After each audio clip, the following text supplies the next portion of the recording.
Welcome to Telugu popular TV. ఇప్పుడు మనతో రాజకీయ విశ్లేషకులు మాజీ ఎమ్మెల్యే గోని ప్రకాష్ రావు గారు ఉన్నారు. నమస్తే అన్న. నమస్కారం. గోని ప్రకాష్ రావు గారు, ఈ కవిత గారి ప్రకంపనలు బీఆర్ఎస్లో ఇంకా కొనసాగుతూ ఉన్నాయి. లేటెస్ట్గా ఆవిడ మాట్లాడుతుంది, బీఆర్ఎస్ని బీజేపీలో విలీనం చేసే ప్రయత్నం జరుగుతుందని ఒక చిట్ చాట్లో ఆవిడ చెప్పారు. మొదట్లో ఆ లెటర్లో కూడా అదే విధంగా దాదాపు అదే విధంగా ఆవిడ మాట్లాడడం జరిగింది. అంటే బీజేపీ విషయంలో బీఆర్ఎస్ ఎందుకు గట్టిగా మాట్లాడలేదు రజతోత్సవాల్లో అనే విషయం ఆవిడ మాట్లాడారు. ఇప్పుడు లేటెస్ట్గా విలీనం చేసే ప్రయత్నం జరుగుతోంది అనేది. సార్ ఎప్పుడైతే ఆమెను అరెస్ట్ చేసిండ్రో పార్టీ కంతం స్మాష్ అయిపోయింది కదా. లోక్సభలో 8 డిపాజిట్ పోయి 16 కదా, 9 ఉంటే ఒకటి ఎంఐఎం కౌంట్ చేయకండి, మొత్తం 0 అయింది కదా. వాళ్ళ అన్న కాన్స్టిట్యున్సీలే మైనస్ వచ్చింది, అసెంబ్లీ కాన్స్టిట్యున్సీలో. పార్లమెంట్ కరీంనగర్ వస్తుంది. ఈయన దాంట్లో 2000 వచ్చింది హరీష్ రావు దాంట్లో. తో ఆమెకు బీజేపీ మీద నన్ను అరెస్ట్ చేసింది అనేది ఉంది. దాన్ని ప్రైమా ఫాసి ఉంది దాంట్లో.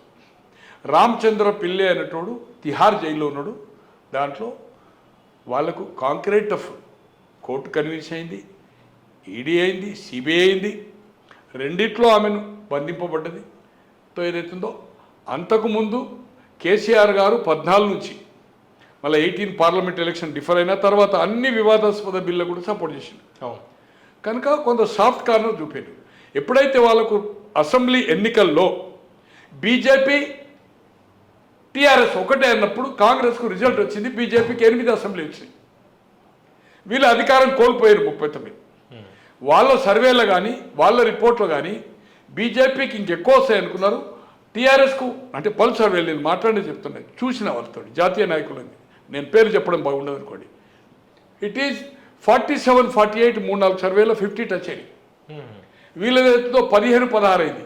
కాంగ్రెస్ 30. కాంగ్రెస్ గ్రాఫ్ పెరుగుతా పోయింది, మీకు చూసినాం. లాస్ట్ వరకు ఆయారాం గాయారంలో తీసుకొని ఎవరు వస్తే వాళ్ళకి టికెట్లు ఇస్తా పోయింది. పొటెన్షియల్ క్యాండిడేట్లు తీసుకున్నారు. అక్కడ బీజేపీ గ్రాఫ్ పడిపోయింది ఎప్పుడైతే సంజయ్ నది అయిందో. తో ఎప్పుడైతే అసెంబ్లీలో నష్టం జరిగిందో 2020లో, తర్వాత అరెస్ట్ చేసిన తర్వాత పార్లమెంట్లో బెనిఫిట్ అయింది. ఆమెకు బీజేపీ మీద కోపం ఉంది. ఈరోజు ప్లీనరీ జరిగిందండి. ఇక్కడ ప్రభుత్వం ఎవరండి? కాంగ్రెస్ కదా, ఎనిమి కాంగ్రెస్ కదా. నీ పార్టీ ప్రాంతీయ పార్టీ కదా, నీ పార్టీ రాష్ట్ర పరిధే కదా. కాంగ్రెస్ని అటాక్ చేస్తాడా, బీజేపీని అటాక్ చేస్తాడా? రెండు అటాక్ చేసినప్పుడు రెండింటితోటి ఏమవుతుంది? అతనికి నష్టం జరుగుతుంది పార్టీకి. ఇది ఎన్నికల సందర్భం కాదు. నీ ఎజెండా కోసము ఆయనకు వ్యూహం ఉంది, అవగాహన ఉంది. రాజకీయ పండితుడు, టీడీపీలో ఉన్నప్పుడే జన్మభూమి ఇటువంటి వాటికి రూపకల్పన చేసిన వాడు. నువ్వు ఏదైతుందో నీ తెలివంత ఏదైతుందో, తండ్రి నేను ఒప్పుకుంటా అది తప్పు చేయిస్తున్నారు. మీ తండ్రి కేటీఆర్ మాటను సంతోష్ మాటను వింటాడా? కేటీఆర్ మాట వింటే ఏదైతుందో ఆయన అవుట్ ఆఫ్ ఇండియా ఉన్నప్పుడు టికెట్లు అప్పుడైంది. ఆయన 17-18 ప్రపోజ్ చేశాడు, హరీష్ రావు ప్రపోజ్ చేశాడు. ఇంకా వేరే నాయకుల పేరు చెప్పదలుచుకోలే, నా మిత్రులు. దాంట్లో మంత్రి ఉన్న ఒకతను, ఇంకొకరు, సార్ చేంజ్ చేయండి. పోయినసారి చేయలే, మనం 88 వచ్చింది. ఇప్పుడు అట్లా ఉండదు సార్ అని చెప్పారు. నేను వాళ్ళతో ఇంటరాక్ట్ అయినా. నేను ఇచ్చిన ఒక 4-5 కాన్స్టిట్యున్సీలో ఇగో ఇది కథ, ఇగో ఇది పలానా సర్వే, మీరు మీ నాయకుడికి చెప్పండి, వీళ్ళని చేంజ్ చేసి ఇష్టం ఉన్నదానికి ఇచ్చుకోండి. నాకు వ్యక్తిగతంగా వాళ్ళతో అభిప్రాయ భేదం లేదు. కానీ ఇది గెలుస్తుంది, ఆరు ఫైట్ ఇస్తారు, లేకపోతే ఓడిపోతారు. ఆదిలాబాద్ కరీంనగర్లో నేను ఒక 4-5 సీట్ల మీద ఒక 2-3 సిట్టింగులతో వాళ్ళ దగ్గర వాళ్ళతో డిస్కస్ చేశాను. But they denied. హట్ అయిండు కేటీఆర్ గారు వచ్చిన తర్వాత టికెట్ల ఇష్యూలో. రీసెంట్లీ నేను అనుకుంటా హరీష్ రావు గారు ఒక ఇంటర్వ్యూ చెప్పారు, మేము ఏం చేంజ్ చేయమంటే ఒప్పుకోలేదని. దయాకర్ రావు కూడా చెప్పాడు, గెలవంచాలని చెప్పినా నేను. ఆయన సర్వే చేస్తాడు, సర్వే చెప్పిండా లేదా మనకు తెలియదు. బట్ హరీష్ రావు చెప్పిండా లేదో తెలియదు ఆయన స్టేట్మెంట్. కేటీఆర్ మాత్రం ఓపెన్గా టికెట్లు వచ్చినాక హాట్ అయ్యింది. అంటే గోని ప్రకాష్ గారు, ఇప్పుడు బీజేపీ విషయంలో సాఫ్ట్ కార్నర్లో ఉంది అనేది ఈవిడ సమస్య, లేకపోతే ఈవిడ పట్టించుకోవట్లేదు పార్టీలో, లేకపోతే సార్ నేను ఒకటే చెప్తున్నాను. ఆమె ఈ లెటర్లో ఏమి కొత్త వింటుందో సార్? ఆల్రెడీ కమౌట్ అయింది కదా. భౌగోళికంగా తెలంగాణ వచ్చింది, బీసీల దానికి దన్న పోయి. సామాజిక తెలంగాణ రాలేదన్నది, పూలే విగ్రహం పెట్టాలన్నది. తర్వాత అసమానత గురించి మన ఇది వికారాబాద్కును హైదరాబాద్కి ఎంత ఉంది? 1 ఎకరానికి 10,000 వస్తుంది, 10 ఎకరాలలో 1,00,000 వస్తుంది. కార్మికుల గురించి మాట్లాడింది. అంటే ఈ కులగన ఎప్పుడైతే అవుతుందో ఈ ఇష్యూస్ను మాట్లాడిన దాంట్లో లెటర్లు పెట్టింది. ఒక బీజేపీ ఇష్యూ లెటర్లు కొత్త వింతేముంది.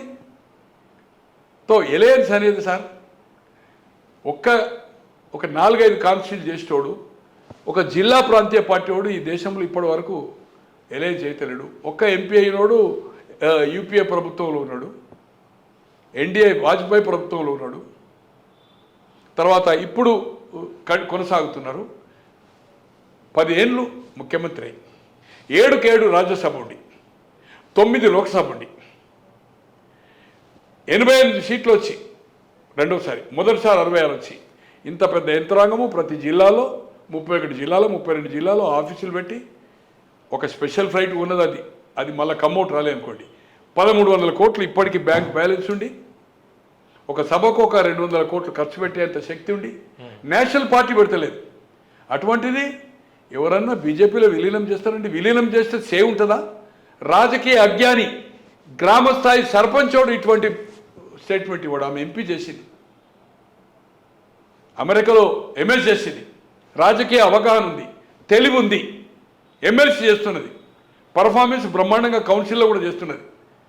మీరు చేస్తున్న కానీ కథం అస్త్రాలు అయిపోతాయి కదా, నీ సేనైపోతుంది. ఆయన ఏ బీఫామ్ ఇస్తే అది ఒప్పుకోడు. అప్పుడు ఏం చేస్తావు? మళ్ళీ దుకాణం పార్టీ పెడతావా? మళ్ళీ కారు గుర్తాడు తీస్తారా? వన్స్ ఈజ్ నువ్వు ఎలయన్స్ మెర్జ్ అయిపోయాక అది అయిపోతుంది. మళ్ళీ కారు గుర్తాడితే ఇవ్వాలని లేదు, నో క్వశ్చన్. అప్పుడు డిఫర్ అవుతావా? కాంగ్రెస్ పార్టీతోనే కాలేదు అవుతా అని.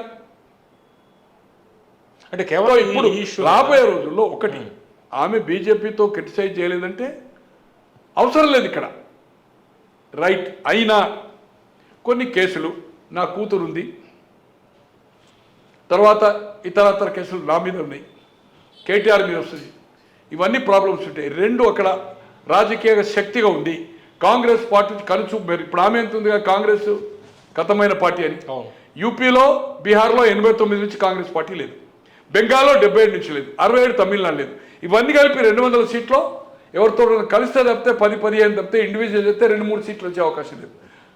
రాష్ట్రానికి ఒక సీట్ రాదు, 4 రాష్ట్రాలు. అటువంటిది కాంగ్రెస్ కనుచూపు మేరలో కనబడతలేదు. మనం మాట్లాడుకున్నాం, మీ దాంట్లో ఇచ్చిన at the most triple figure రాదు, 99 కంటే ఎక్కువ రాదని చెప్పింది కాంగ్రెస్ పార్టీ. హయ్యెస్ట్ 2 సార్లు ప్రతిపక్ష హోదా రాలే. అటువంటిది ఈరోజు కాంగ్రెస్ పార్టీ ఏదైతుందో ఫైటే కాదు, అతనికి బీజేపీ అన్నప్పుడు రేపు రాబోయే రోజుల్లో కూడా స్ట్రాంగ్ అవుతుంది. కాంగ్రెస్ వీక్ అవుతుంది కొన్ని ఇష్యూస్లో. మొదటి వారిష్యం అనుకోండి, నాట్ అంటే రాహుల్ గాంధీ అంత సీరియస్నెస్ ఇవాళ పార్టీ ప్రెసిడెంట్ తీసుకోవాలి కదా, నడిపేది తానే. ఇంకా నయం ఇప్పుడు ఫ్లోర్ లీడర్గా తీసుకున్నాడు. బట్ పార్టీ మొత్తం కరిగైన వాళ్ళని కలుస్తున్నా అండి. పార్టీ వ్యవహారాలు కూడా ఆయనతోటి కదా, ఇన్ఛార్జ్ వేణుగోపాల్, లేకపోతే ఇక్కడ ఉన్న రాష్ట్రం కానీ హిమాచల్ ప్రదేశ్ కానీ కర్ణాటక కానీ కరిగే ఇక్కడ ఉన్న పిక్చర్లు ఉండడాన్ని డమ్మీ చేసిండ్రు. తో అటువంటిది కాంగ్రెస్ పార్టీ నాయకత్వం వహించడానికి సిద్ధంగా లేడు. ప్రధానమంత్రి అవకాశాన్ని తీసుకొని మంత్రివర్గంలో చేరే 2 సార్లు ప్రతిపక్ష హోదా రాలే. అటువంటిది బీజేపీ ఒకటే ప్రత్యామ్నామము. బీజేపీతో పెట్టుకోడు. మీ నాయన ఉన్నప్పుడు 14లో కానీ 18లో డిఫర్ అయినా కంప్లీట్ ఒక జిఆర్ స్వామి ఇష్యూ అయిన తర్వాత డిఫర్ అయింది. అన్ని ఇష్యూస్లో మీరు సపోర్ట్ చేశాడు. తో అటువంటిది ఈరోజు బీజేపీతో రేపు ఇక్కడ పాలక పార్టీ నెగటివ్ వస్తుంది అంటున్నావు, మునిగిపోయే పార్టీ అంటున్నావు. ఎవరు ఇక్కడ ఇంకా నెక్స్ట్ పార్టీ అది? బీఆర్ఎస్ కదా. బీఆర్ఎస్ ఒంటరిగా చేస్తే రిస్క్ కదా. మొన్న ఏం చేసిండు చంద్రబాబు గారు? ఎన్నిసార్లు డిఫర్ అయ్యిండు? మోడీతో డిఫర్ అయ్యిండు కదా. ఈయన సీఎం ఉన్నప్పుడు ఆయన సీఎం క్రిటిసైజ్ చేసిండు కదా. తెలుగుదేశం 94లో రామారావు గారు ఉన్నప్పుడే డిఫర్ అయింది. 98లో మస్జిదులు కూలా కొడతా ఉంటే నేను మస్జిదులు కడుతున్నా అని చెప్పాడు. అటువంటి 90 తర్వాత బీజేపీతో వాజ్పేయితో అయ్యాడు. 99లో కలిసి కొట్లాడాడు. 2004లో నేను తప్పు చేసినని చెప్పాడు. మోడీ గారితో మళ్ళీ 14లో అది చేశాడు. మంత్రివర్గంలో జాయిన్ అయ్యాడు, బయటకు వచ్చాడు. కాంగ్రెస్తో జాయిన్ అయ్యి క్రిటిసైజ్ చేశాడు. అటువంటిది ఇలా మోడీతో కలిశాడు. 2 పవర్ సెంటర్లతోటి, ఒకటి జగన్, ఒకటి కోటి. ఆయనకి ఎంత ముఖ్యమంత్రిగా ఉండి 2019లో ఎంత ఇబ్బంది అయిందో, ఎంత టైట్ కార్నర్ చేసిండో ఫైనాన్షియల్ చూసిండ్రు. అటువంటిది మీ తండ్రి రాజకీయంగా తెలుసు అతనికి. అటు కేంద్రము ప్రభుత్వము రేపు అసెంబ్లీ జమిలీ రాదనుకోండి, ముందే అసెంబ్లీ వస్తుంది కదా, అవును, తర్వాత ముందే వస్తుంది కదా. ఒకటి జాతీయ పార్టీ అనౌన్స్ చేసి మహారాష్ట్ర పోవడమో, ఢిల్లీలో ఇక వచ్చేది కిసాన్ పార్టీ, అమారా కిసాన్ పార్టీ, మా జాతీయ నాయకుడు ప్రధానమంత్రి, నువ్వు కూడా ఉన్నావు కదమ్మా, భజన చేసింది. అట్లా ఎప్పుడైనా అడ్డుకున్నావా ఇది మనం తప్పు అని? నేను అడుగుతున్నా. ఈరోజు సామాజిక న్యాయం చేయలేదను, భౌగోళిక తెలంగాణను, దాని గురించి ఏమన్నా నువ్వు ఈ నిన్నటి ప్రెస్ కాన్ఫరెన్స్ కానీ నీ లెటర్లో సూచనలు ఇచ్చినావా? రాబోయే రోజుల్లో కాంగ్రెస్ని తట్టుకోవాలంటే, బీజేపీని తట్టుకోవాలంటే మనం ఒక గతంలో చేసిన తప్పులు, దళితులకు ఇచ్చినా దళితునికి ఇవ్వలే, ఎప్పుడైనా అడిగినావా? దళితులకు రిప్రజెంటేటివ్ అడిగినావా? మొదటి క్యాబినెట్లో మహిళలకు లేకపోతే అడిగినావా? పూలే విగ్రహం నువ్వు అధికారంలో ఉన్నావు 10 ఏళ్ళు, గతంలో 2001 నుంచి 2006 నుంచి ఉద్యమంలో వచ్చి నువ్వు 2001 లేవు, ఎన్నడన్నా పూలే గురించి మాట్లాడినావా? అటువంటిది ఈరోజు ఎందుకు ఇది బర్న్ అవుతున్నది అన్ని పార్టీల్లో, కులగన కానీ బీసీలకు కానీ ప్రాతినిధ్యం, సామాజిక న్యాయం జరగాలని ఈ ఇష్యూని తీసుకున్నది. ఆమెకు అక్కడ ఓన్ ఎజెండా ఒకటి ఉంది, మనం గతంలో మాట్లాడుకున్నట్టుగా, అది కావడం లేదు. ఇవాళ దయ్యాలన్నది దయ్యం కాదు, ఇవాళ అన్న సంతోష్, వాళ్ళిద్దరు ఒకటే, లీక్ చేసింది సంతోష్ చేసిండు. అంటే కేసీఆర్ తప్ప ఎవరిని నాయకుడిని ఒప్పుకోను అనేది కూడా ఒకటి చెబుతాను. నువ్వెవరు ఒప్పుకుంటానికి? పార్టీలో నువ్వు కాదు కదా ఒప్పుకుంది, యు ఆర్ ఓన్లీ మెంబర్ ఒక కౌన్సిల్, బట్ మెజార్టీ శాసనసభ్యులు, పార్టీ ప్రెసిడెంట్లు, దానికి ఉండే బైలాస్ ప్రకారము వాళ్ళందరూ నిర్ణయిస్తారు. ఈరోజు ఆయనకు వర్కింగ్ ప్రెసిడెంట్గా ఆక్షేపణ వచ్చింది, టికెట్లు అప్పుడు ఆయనే ట్యాకిల్ చేసిండు, డిస్ట్రిబ్యూట్ ఉంటే ఆయన మాట్లాడిండు, హామీలు ఇచ్చిండు, ఆయనకు ఆల్మోస్ట్ ఆల్ ఆర్గనైజేషన్ ఈ రోజు ఏదైతుందో అసెంబ్లీలో ఈజ్ ప్లేయింగ్ ఏ రోల్, ఆయన హరీష్ రావు గారు ఇద్దరు రోల్ ప్లే చేస్తున్నారు, ఆల్మోస్ట్ ఆల్ అపోజిషన్ లీడర్లకు కౌంట్ చేస్తున్నాడు. మీకు యాక్సెప్టెన్స్ నీకు ఎక్కడ పార్టీ, నువ్వు you are individual, you are a daughter, you are ఓని, పార్టీ పరంగా చూస్తే you are council, party activist అనుకుందాం, బట్ నీ సే కాదు కదా, మెజార్టీ అభిప్రాయంతో నిర్ణయం అవుతుంది ఏదైనా పార్టీలో. ఈరోజు హరీష్ రావు ఇప్పుడు కాదు గతంలో ఒప్పుకున్న నెంబర్ ఆఫ్ టైమ్స్, విధి లేని పరిస్థితిలో యాక్సెప్టెన్స్ వచ్చింది, ఎమ్మెల్యేలు మెజార్టీ ఉన్నారు రాజ్యసభలో, లోక్సభ అయితే లేదు. ఇప్పుడు పార్టీలో ర్యాంక్ అండ్ ఫైల్ ఈరోజు కేటీఆర్ గారి పర్ఫార్మెన్స్, అహంకారం ఉంది, అవినీతి ఉండొచ్చు, అది మేము డిఫర్ అవుతాము, నువ్వు డిఫర్ కావచ్చు, నీకు ఆమెకు డిఫరెన్స్ ఒపీనియన్ ఉండొచ్చు, బట్ ఈరోజు ప్రజల్లో ఆయన మున్సిపల్ మినిస్టర్ కానీ ఐటీ మినిస్టర్ కానీ ఎక్సలెంట్ పర్ఫార్మెన్స్, అహంకారము, భాష, బాడీ లాంగ్వేజు, నీతో పోల్చిన, తండ్రితో పోల్చిన, హరీష్ రావుతో పోల్చిన, సంతోష్ రావుతో ఆకాశం భూమి తేడా, అది పార్టీకి మైనస్, బట్ అతని పర్ఫార్మెన్స్ ఈరోజు ఏదైతుందో ఎక్సలెంట్ పర్ఫార్మెన్స్ ఇన్ సిటీ, మండలను చూరగొన్నాడు, ప్రజలు వన్ సైడ్ తీర్పిచ్చిండ్రు, ఒక సీట్ ఇదే పక్క ఇబ్రాహీంపట్నం వచ్చింది తప్పితే ఎంటైర్ సీట్స్ అయితే స్వీప్ చేయడం జరిగింది, 16-17 సీట్లు లోక్సభలో, బికాస్ ఆఫ్ యూ. నువ్వు చెప్పినావా నీ అన్నకు, నీ అమ్మకి, మీ తల్లికి చెప్పినావా, మీ నాయనకు చెప్పినావా నేను లిక్కర్ వ్యాపారంలో పోతున్నా అని? నువ్వు లేనంటున్నావు. ఇవాళ రామచంద్ర పిల్ల ఎవరు, నీ బంధువా, మీ పార్టీ వర్కరా, పార్టీ సింపదైజరా? తిరుపతి అనేది ఒక కుటుంబం పోతుంది. ఇవాళ నేషనల్ పేపర్లో, నేషనల్ టీవీలలో వచ్చింది రామచంద్ర పిల్ల ఎవరని. He statement without any third degree, నేను బినామీని, అంతా ఆమెనే. అమ్మా, నీతో కలిసి పనిచేసిన సుజన్, ఉపేందర్ రెడ్డి గారు అల్లుడు, నీ లిక్కర్ వ్యాపారంలో అక్కడ కొందరు తరఫున ఎంపీల ఇంట్లో ఉండే మిత్రులు, మీకు ఫస్ట్ ఇంటర్వ్యూ ఇచ్చిన కదా నాకు శ్రీలంకలో కలిసిన వాళ్ళది, ఎవరున్నారు, కవిత ఉన్నారని చెప్పి, నేను ఫస్ట్ కవిత రిటైలే లేదు హోల్సేల్ ఉందని చెప్పినా, మీకు చెప్పినా మీ ఇంటర్వ్యూలో. శ్రీలంకలో ఆ ఎపిసోడ్ నడుస్తుంది, మీరు తీయండి ఇది కావాలనుకుంటే. తో ఆమె ఉంది, మాగుంట ఇంట్లో ఉన్నారు వాళ్ళు, మాగుంట కూడా ఉంది దాంట్లో సిండికేట్లో. ఆ పిల్లలు అయితే కలిసిండ్రు, ఇది ఎంక్వైరీ అవుతుంటే నాకు శ్రీలంకలో కలిశారు. రేట్ ఎట్లా వస్తుంది, ఫారెన్ లిక్కర్ ఎట్లా, ఇండియన్ లిక్కర్ ఎట్లా, హోల్సేల్ ఏంది, పర్సెంటేజ్ ఏంది, ఆమెది ఎంత 33% ఆమెది అవుతుందో హోల్సేల్ అని చెప్పారు. రిటైల్ ఎట్లా వచ్చినాయి, ఏం చేసినాం. తో ఇవన్నీ ఉండి ఈరోజు నువ్వు ఏదైతుందో లిక్కర్ వ్యాపారంలో పోయి లిక్కర్ వ్యాపారం పోతావు, మనం చాలా సంపాదన నీకు. తో నాకు ఎవరు, నాకు కేటీఆర్ చుట్టం కాదు, ఎవరు కాదు, ఇంపార్షియల్. నేను ప్రజలకు ఒక మెసేజ్ పోవాలి. ఓవరాల్గా ఈ కవిత ఎపిసోడ్ వల్ల ఏ పార్టీకి లాభం చేకూరే అవకాశం ఉంది? ఒకటండి, బీఆర్ఎస్కు నష్టం కొంత డ్యామేజ్ అవుతుంది. కానీ అల్టిమేట్ ఈమెకు జరిగేది శూన్యము. డోర్స్ క్లోజ్ అండి. ఇక మనం మాట్లాడుకున్నాం, కొంత రికార్డ్ చేసినాం. లేటెస్ట్ ఎప్పటికప్పుడు నేను అనేది ఏంటంటే ఆమెకి ఇక there is no scope at all, no space in తండ్రిని దేవుడని, తండ్రిని తప్పితే నేను ఎవరిని ఆమోదించానని ఏమనని గీసి కొట్టుకున్నాను. It is out of the party అని ఏదో రోజు they will expel from the party. No show cause notice, no దాని పేరేంది మన సస్పెండ్, డైరెక్ట్ ఎక్స్పెల్ చేస్తుంది. Direct expel. మనం చెప్పుకున్నాం, మనం మీ దగ్గర నుంచి ఓ మీడియా కూడా చెప్పినాం. సంతోష్ లీక్ చేసి ఆమె పార్టీలో మనం ఇక్కడ మనం దాన్ని తీసేసినాం. కానీ she will expel from the party. ఎవరికి లాభం ఈ ఓవరాల్ దీనివల్ల? ఏం లాభం అండి? టీఆర్ఎస్ కొంత నష్టమే. 3.5 సంవత్సరాలకు సార్ ఎలక్షన్, 3.5 years తర్వాత అసెంబ్లీ. ఈమెకు ఒరిగేదేం లేదు కదా. బీజేపీ పోదు, కాంగ్రెస్ మునిగింది అన్నది. చలో రైట్. ఈ సామాజిక న్యాయం అనేది అవుతుందో ఈ బీసీ సంఘాలు కొందరితో మాట్లాడింది అన్నది కూడా మనకు తెలుస్తున్నది. ఈ ఆర్గనైజేషన్కి ఏదైతుందో వాయిస్ ఇస్తుంది, రేపు పాదయాత్ర చేస్తుంది, ఆ మీటింగ్లు పెడుతుంది, ఆ డబ్బులు ఉన్నాయి. కొంత ఏదైతుందో ఎవరో మంచి వచ్చి వస్తారు. జనాలకేంది క్యూరియాసిటీ రావాలని. అంటే గోవింద ప్రకాష్ గారు ఇప్పుడు బీజేపీని విమర్శిస్తోంది, బీఆర్ఎస్ ని విమర్శిస్తోంది, కాంగ్రెస్ ని కూడా విమర్శిస్తోంది. అయితే కొన్ని వార్తలు వస్తుంది, ఒక 6 ఎమ్మెల్యేలను తీసుకుని కాంగ్రెస్ కు పోతుంది. అయితే కాంగ్రెస్ వాళ్ళు ఒప్పుకోవట్లేదు, రేవంత్ రెడ్డి ఒప్పుకోవట్లేదు. అందుకే ఇటువంటి కాంగ్రెస్ విమర్శించినప్పుడు కాంగ్రెస్ పోతుంది సార్. అంటే వాళ్ళు నో అన్నారు కాబట్టి ఇట్లా మాట్లాడుతుంది. పత్రిక కథనాలు మాత్రం నమ్మ. Too early. ఆమె ఏదైతుందో మంత్రివర్గం బార్గెన్ చేసిందని 5 ఎమ్మెల్యేలు పోతా అని వాళ్ళు నో అన్నారు కాబట్టి ఇట్లా మాట్లాడుతుందా? లేదు, అంత లెవెల్కి ఇంకా రాలే. ఇంకా ఆమె ఫ్యామిలీ తోటి ఆర్థిక లావాదేవీలు ఉంది. ఒక సమాచారము కౌన్సిల్ ప్రతిపక్ష హోదా, ఇది క్యాబినెట్ స్టేటస్ ప్రోటోకాల్, అదొక డిమాండ్ ఉంది అని. నిజమా అబద్ధమా పట్టుంది. ఫైనాన్షియల్లీ సంతోష్ మనందరికంటే ఎక్కువ సంపాదించిండు, నీకంటే, అన్నకంటే, నాకంటే. అంటే ఆస్తులు గొడవలు కూడా ఉన్నాయా ఇప్పుడు కేటీఆర్?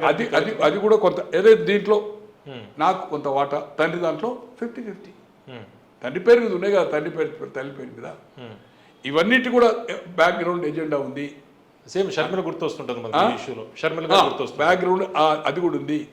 సో ఆమెకి ఏదైతుందో 3.5 సంవత్సరాలకు హోదా అడుగుతుంది. నా పొజిషన్ ఏందయ్యి, రేపు అధికారం వస్తామని అంటుంది. దానికి ఎందుకు ఖండం చేయలేదండి? నేను అంశాల వారి కోసము రేపు అధికారం వస్తుందా, నా స్థానం ఏందని నేను అడగడం లేదని ఇన్ని వార్తలు వచ్చినాయి. ఆంధ్రజ్యోతిలో 2 కథనాలను ఖండించింది. కాదు చేసుకోవద్దా, అది ఏం జర్నలిజం అంటుందని. నేను అడుగుతున్నా, ఆమె పొజిషన్ ఏంది, నా పొజిషన్ ఏంది పార్టీలో అడిగినప్పుడు ఏదైతుందో ఈ ఇష్యూస్ని రేజ్ చేసింది, ముంగడ పెట్టింది. పూలే విగ్రహము, ఆర్థిక అసమానత, తలసరి ఆదాయము, తర్వాత భౌగోళిక తెలంగాణ వచ్చింది, సామాజిక న్యాయం జరగలేదన్నది పూలే. ఇవన్నీ ఏదైతుందో నా డిమాండ్ ఇది. పార్టీ ఇవన్నీ ఇంప్లిమెంట్ చేస్తే, మార్పు చేసుకుంటే, ఈ వర్గాలకు మనం చేస్తే రేపు పార్టీ మళ్ళీ మనం అధికారం వస్తాము. ఈ అధికారమే కాదు, ఎంపీలు మనకు ఏదైతుందో గతంలో 9-11 ఇట్లా వచ్చినాయి, ఆ అవకాశం కూడా మనకు ఉంది. అంటే కవిత గారు చేసే ఈ ఓవరాల్గా ఈ వీటిల్లో ఆవిడ సొంత తెలివితేటలా లేకపోతే ఎవరైనా గాడ్ ఫాదర్ ఉన్నారంటారా? ఆమె తిక్కపిల్ల. కేసీఆర్ ఎవరు మాట్లాడినా ఆమె కూడా పెద్ద తెలివి. బుక్లు చదివితే ఆమెకు ఒక జనరలీ నాలెడ్జ్ గెయిన్ చేసిండు. కేటీఆర్ కూడా after 2006 lot of knowledge gain చేసిండు. సొంత తెలివితేటలా ప్రిపేరేషన్, పెద్ద అడ్వైజర్కి ఇవ్వలేదు, క్యాజువల్ కానీ నాలెడ్జ్ ఉంది. సో ఇది ఆమె ఒక జిద్దులో పడ్డదండి అంతే. ఒకసారి ఓ మెంటల్ అయిపోయినాక కథమే కదా. ఇక రూట్ మ్యాప్ లాంటిది ఏం లేదు. ఇక ఒకటన్నా, ఆమె పార్టీ పెట్టడము June 2 అనౌన్స్మెంట్ అనేది సాధ్యమయ్యే పని కాదు. దానికి రిజిస్ట్రేషన్ నిర్మాణం జరగాలి.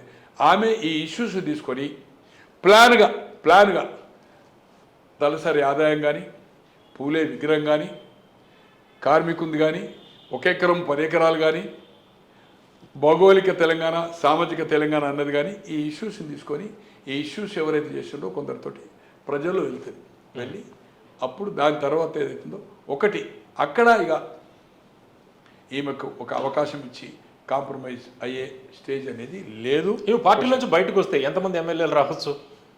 0. అన్న షర్మిల్ గారిది రాష్ట్రమంతా తిరిగారు, తెలంగాణ జనం వచ్చింది.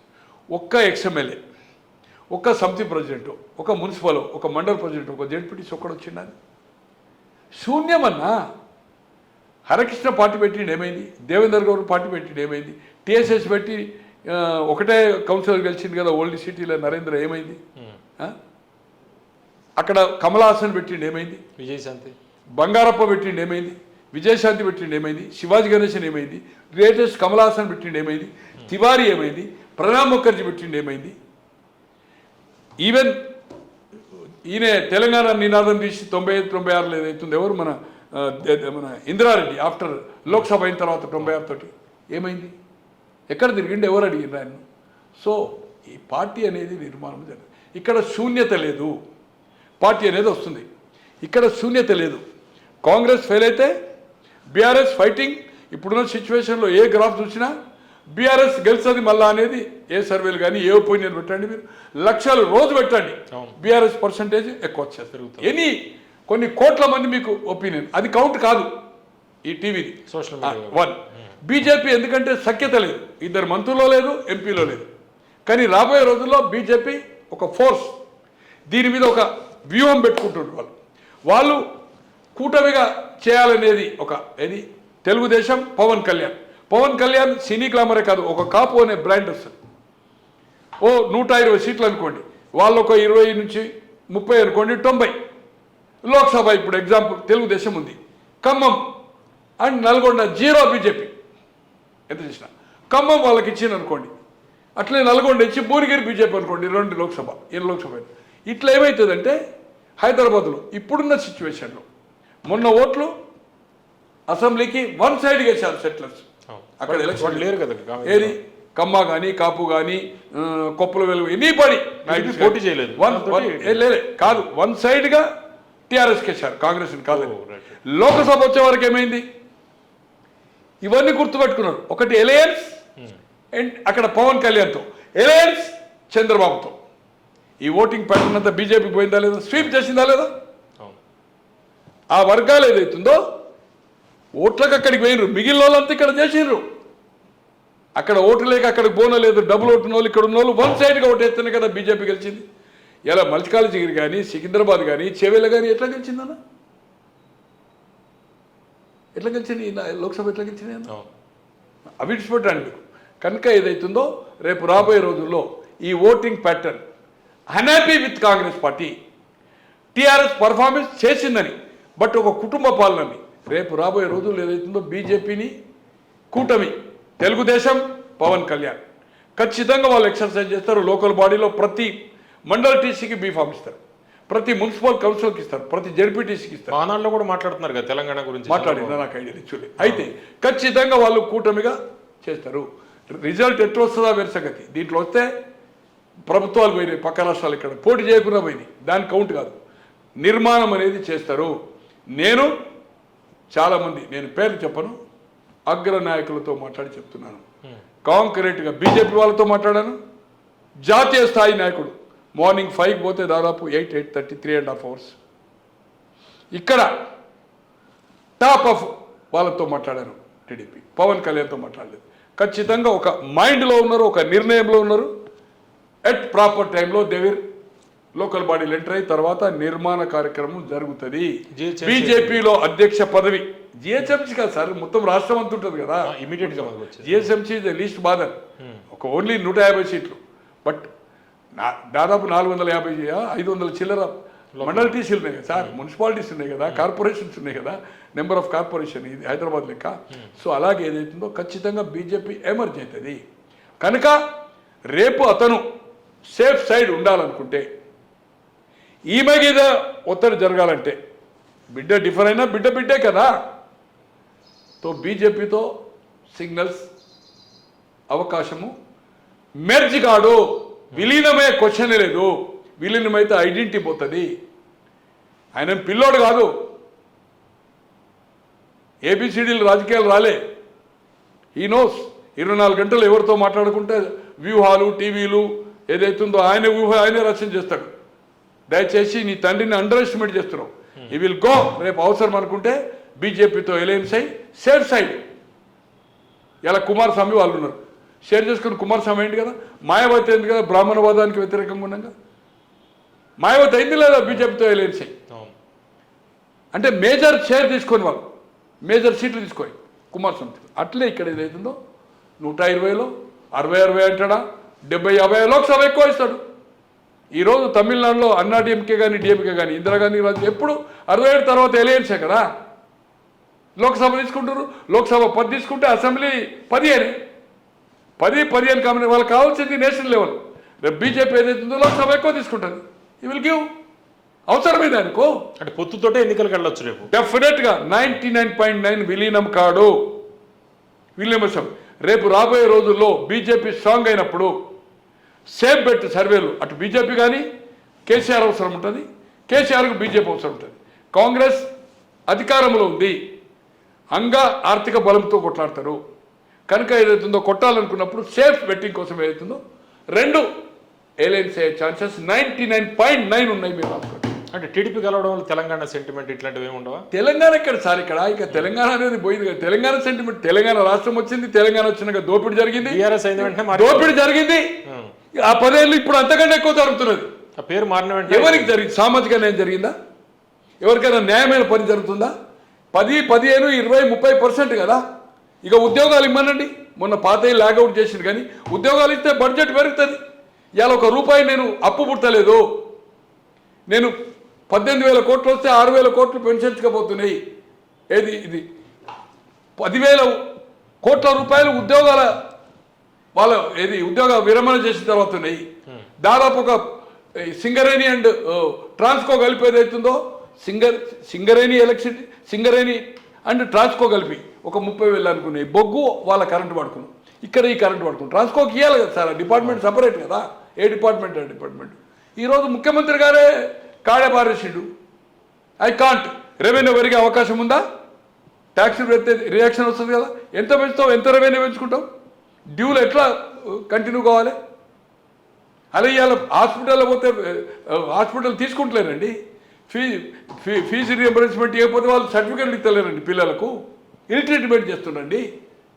తో ఇవాళ కంట్రోల్ లేదు మంత్రివర్గం మీద.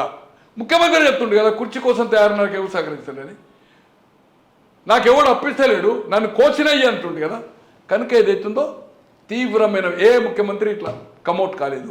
ఇది రేపు సేఫ్ బెట్ చేయాలంటే ఆయన గ్రాఫ్ పెరుగుతేనేమో ఒకటి, లేనప్పుడు సేఫ్ బెట్టింగ్ 2 పవర్ సెంటర్ తోటి కొట్టాడక బీజేపీ కూడా అంత స్ట్రాంగ్ అయిన ఎలయన్స్ కాకపోతే కూడా అంత స్ట్రాంగ్ ఫైట్ ఇస్తారు. నేను 2011 నవంబర్లో చెప్పాను నేను మీకు. ఎలక్షన్ ఇప్పుడు 2011 కాదు 2021 నవంబర్ 24 ఎలక్షన్ అయింది. పవన్ కళ్యాణ్ పోయింది. ఇప్పుడు 9.5 lakhs పోయింది. అది దాంట్లో చూడండి మీరు. ఏది ఖచ్చితంగా ఎలయన్స్ అయితే పవన్ కళ్యాణ్ బీజేపీ అని చెప్పిన. ఎందుకంటే అతను నెగటివ్ వస్తుంది, సెంట్రల్ ఇంటెలిజెన్స్ కానీ ప్లస్ షా గారి రిపోర్ట్స్ కానీ సర్వేలు కానీ వాళ్ళు భాగస్వామ్యం. అక్కడ స్ట్రెంత్ తగ్గుతుంది, బిలో 250, 260 అని వచ్చింది. వచ్చిన 300 పైన సీట్లు వస్తున్న అన్ని సర్వేలు వచ్చినాయి. తో మనం డిపెండ్ గవర్నమెంట్ అయినా సేఫెస్ట్ బిల్లులు పాస్ కావాలంటే మనం మిత్రపక్షాలను చూసుకోవాలి. అక్కడ మనం చేస్తే జగన్ ఓడిపోతే 25కి 25 లోక్సభ మనకు ఉంటాయి. ఓ 2, 3 పోతే 20 పైన ఉంటాయని వాళ్ళు గెట్ చేసే అలయన్స్ అయింది. అదే ఫార్ములా ఇక్కడ ఉంటుంది. సేమ్ ఇక్కడ కూడా ఈయనకు గవర్నమెంట్ ముఖ్యమంత్రి గవర్నమెంట్ రావాలి. తర్వాత ఆయన సేఫ్గా ఇటు బీజేపీతో కొట్లాడి కాంగ్రెస్తో కొట్లాడితే ఇబ్బంది అవుతుంది. ఈ ఉద్యమాలకు దీనికి ఆర్థికంగా కథం పడతాయి. ఇప్పుడు ఇవన్నీ ఉండయి. వడ్డీకి పావుచేరు ఆయన. 10 రూపాయలు ఉంటే 100 రూపాయలు ఖర్చు చేస్తాడు. మొన్న 200 చిల్లర పెట్టిండు, అన్ని డబ్బులు ఇచ్చిండు. ఇక మిగిలించుకున్నారు. జన సమీకరణ డబ్బులు కూడా మాజీ ఎమ్మెల్యేలు మిగిలించుకున్నారు. ఇంకా తీవ్రమైన ఉద్యమాలు చేయాలి. డొనేషన్స్ రావు, ఉన్న పైసలు బ్యాంకులో ఖాళీ అవుతాయి. ఆయనకి ఏం చేయాలి? ఎలక్షన్ ఎట్లా కొట్టాలని. ఇప్పుడు 20 కోట్లు ఇచ్చినోడు నెక్స్ట్ మళ్ళీ 20 అన్నీ ఇవ్వాలి కదా. ఇంకా 5 ఏళ్లకు ఇవ్వాలంటే అడిగితే చందాలు రావు కదా. అటు బీజేపీ టైట్ చేస్తుంది, ఇటు ఈయన టైట్ చేస్తాడు. వాడు ఫోన్ ఎత్తాడు, ఏం చేస్తావు అని. నువ్వు అధికారం వచ్చినాక మళ్ళీ వస్తాడు, వాడిని దగ్గర పోయి సార్ నా తప్పైందని ఏదో కాలు మీద. అది కామనే కదా. తో నువ్వు ఎలక్షన్ కొట్లాడి ఇబ్బంది అవుతుంది. బీజేపీతో ఎలయన్స్ అవుతుంది తప్పితే మెర్జ్ అయితే ఇస్ జీరో అవుట్. అంటే ఓవరాల్గా కవితకు ఆల్ డోర్స్ క్లోజ్. ఇక ఆమె బీఆర్ఎస్లో అనేది ఆమెది ప్రస్థానం అనేది కానీ ఆమెను బుజ్జగించేది కానీ ఆమెతో మాట్లాడేది కానీ ఆమె పార్టీలో సఖ్యత అనేది Right. అయినాక ఏమైతే చెప్తాను ఇంత హార్డ్ ఇట్ ఇచ్చి నేను నా తండ్రిని తప్పితే నేను ఎవరిని ఒప్పుకోను నాయకునికి ఒప్పుకోను అంటే ఎట్లా ఈరోజు ఆయనకు ముఖ్యమంత్రిని నేను చేయలే పార్టీ ప్రెసిడెంట్ అప్పచెప్పలే నేను ఏదైతుందో రాజకీయాలు విరమించుకుంటా అని చెప్పలే నువ్వు ఇప్పుడే ఉంటే ఆయన హెల్త్తో గిల్తో ప్రాబ్లం వచ్చేది ఉంటే ఖతం కదా ఇప్పుడే ఖతం పట్టిస్తారు ఇంకా మళ్ళీ పార్టీలో చేసుకొని చీచేందుకు ఇక ఆమె ఎంట్రీ ఉండదండి ఆమెది ఎంట్రీ ఉండదు ఆమె ఈ ఇష్యూస్ మీద ప్రజల్లో తిరుగుతుంది మొండి పిల్ల డబ్బులు ఉన్నాయి ఖర్చు పెట్టగలుగుతుంది మొండితనం ఉన్నది ఏదైతుందో కొంతమంది ఎవరన్నా సాయం చేసిన వాళ్ళు అడిగితే ఇస్తారు మూమెంటం ఎందుకంటే కేసీఆర్ డ్యామేజ్ చేయని అనేటోళ్ళు ఏదైతుందో ఒక బ్యాచ్ కేసీఆర్ మీద వ్యతిరేకంగా ఉండే బీజేపీకి వెల్ విషర్స్ కానీ కాంగ్రెస్ వెల్ విషర్ కానీ కామన్ మ్యాన్స్ ఏదైతుందో దేవిల్ ఏదన్నా ఒక మీటింగ్ స్పాన్సర్ చేస్తారు ఒక తిండికా టెంట్లకా కార్లకా ఏదో ఇతోదిక సహాయం చేస్తారు ఓ పబ్లిసిటీకా అడ్వర్టైజ్మెంట్లకా బట్ ఆర్గనైజేషన్ రన్ అవుతుంది అంటే పార్టీ లాభాల కోసం వాళ్ళ పార్టీలు వీళ్ళు పార్టీ ఇప్పుడు ఆమె అనౌన్స్ చేయది she will take the time right okay it will take time మొదలు ఈ ఇష్యూస్ని తీసుకొని ప్రజలు వెళ్తారు ఆమె నాకుండే అభిప్రాయం అదర్వైజ్ ఆమె ఈ రోజుతోటి ఎపిసోడ్ క్లోజ్ చేయదు ఇక ఇట్ షుడ్ బి కంటిన్యూ వాళ్ళు రియాక్ట్ కాకుండా ఇంకేదో పద్ధతులు ఆమె ఆర్గనైజేషన్ ఇప్పుడు ఆల్రెడీ సింగర్ అనౌన్స్ చేసింది కదన్న లేపు అన్ని యూత్ వింగులు మహిళా వింగు మన ఎస్సీ వింగ్ అన్ని అనౌన్స్ చేస్తారు ఆమె ఏది బీఆర్ఎస్ అది ఉంది కదా జాగృతి అన్ని అనౌన్స్ చేస్తారు ఇంకా డైలీ ఎపిసోడ్ ఇది ఎవరో కానీ ఒక కాగితం ఎవరో పిల్లగాన్ని తీసుకొని ఎంటర్ చేస్తుంది ఇప్పుడు ఈ వింగ్లో ఉన్నాడు ఆ వింగ్లో ఉన్న ఎవడో చుట్టమో దోస్తునో బంధువులు పట్టుకొస్తాడు ఏదో పేర్లు అనౌన్స్ చేస్తుంది ఏదో ఒక బ్యానర్లు గిన్నెలు ఇస్తుంది ఆఫీస్తుంది మీటింగ్ పోతుంది జై జై అనిపించుకుంటుంది అయిపోయాయి ఎయిర్పోర్ట్లో ముఖ్యమంత్రి అనిపించుకున్నట్టుగా ఇలా చిన్న కామన్ డబ్బులతోటి సార్ పవర్ పార్టీ ప్రధానమంత్రి మీటింగ్లకే డబ్బులు ఇచ్చి తీసుకొస్తున్నాం ఇది బహిరంగ రహస్యము without money is nothing money ఉంది ఖర్చు పెడుతుంది మెంటల్ ప్రిపేర్ అయింది మొండి పిల్ల తిక్క పిల్ల బ్యాక్ పోదు రైట్ ఓకే